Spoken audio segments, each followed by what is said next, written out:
Buenas tardes, yo soy Acosta Marinela y voy a comenzar hablando de la transmisión de datos. La transmisión de datos entre un emisor y un receptor siempre se realiza a través de un medio de transmisión. La transmisión de datos es el proceso de enviar información de un dispositivo emisor a un receptor a través de un medio de transmisión.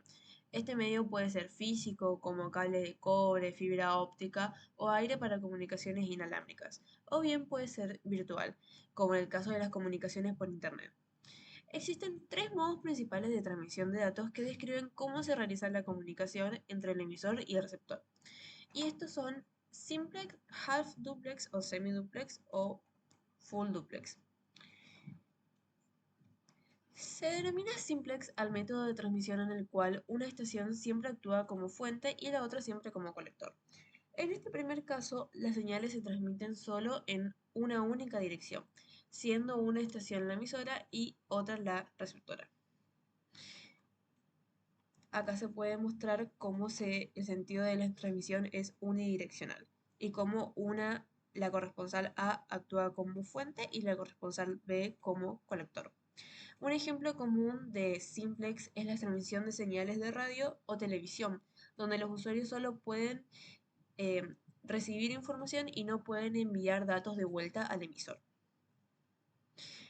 Luego tenemos al half duplex como segundo caso, también conocido como semiduplex. Ambas estaciones pueden transmitir, pero no simultáneamente. En otras palabras, se denomina semiduplex al método de transmisión en el que una estación A y otra corresponsal B actúan durante un periodo como fuente y colector, respectivamente, pero después la estación A actúa como colector y la B como fuente. Acá se puede ver en el esquema cómo actúa el método semiduplex. Estas son bidireccionales, pero no son simultáneos. Un ejemplo de un dispositivo bidireccional, pero no simultáneo, son los walkie-talkie.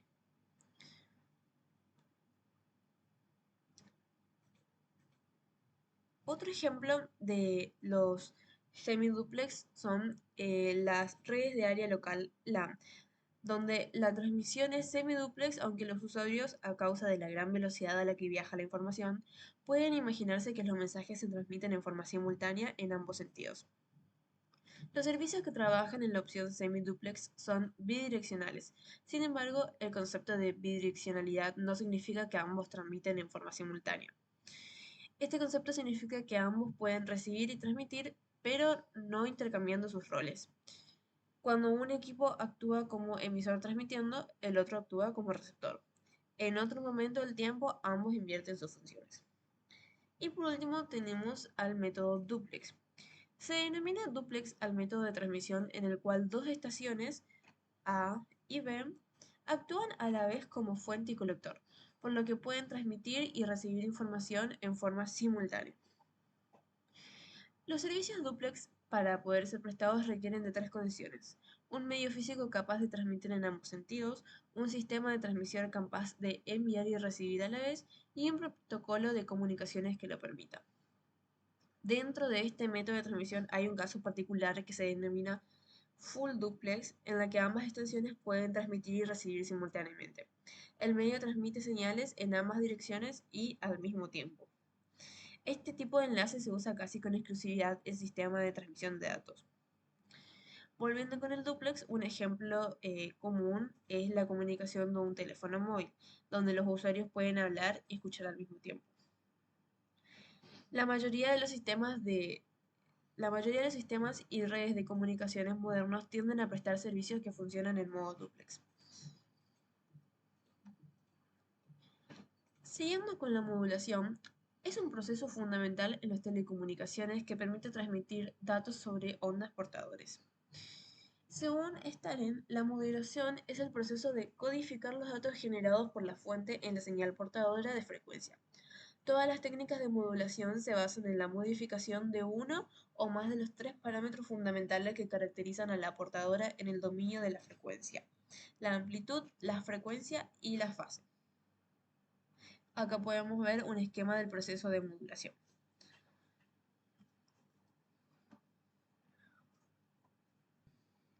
La clasificación de la modulación se da de la siguiente manera.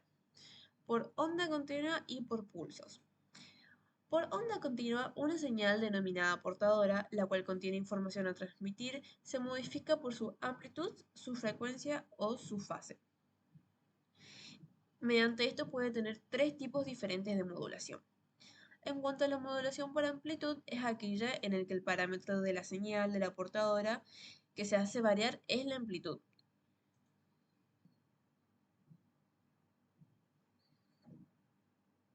Este tipo de modulación, que es conocida también como modulación AM, fue la primera técnica de modulación que se implantó en la práctica.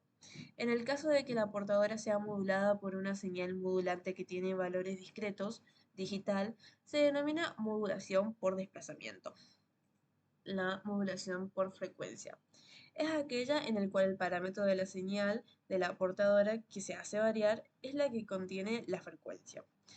Cuando la señal moduladora es de origen analógico, la señal modulada varía su frecuencia dentro de valores continuos. Cuando, por el contrario, la señal moduladora es de origen digital, la señal modulada tomará un número discreto. No, eso no voy a decir. Este tipo de modulación, que es conocida como modulación FSK, Frequency Shift Keying, fue la primera técnica de modulación que se implantó en la práctica para modular señales digitales de datos, mediante normas internacionales. Y por último tenemos la modulación de fase, en la cual el parámetro que se modifica, que se hace variar, es la fase. La amplitud y la frecuencia de la portadora permanecen constantes en este caso. Este tipo de modulación, que es conocida genéricamente como la modulación de fase, phase modulation, es en la actualidad el método más usado para modular señales digitales mediante el uso de equipos de módems de datos.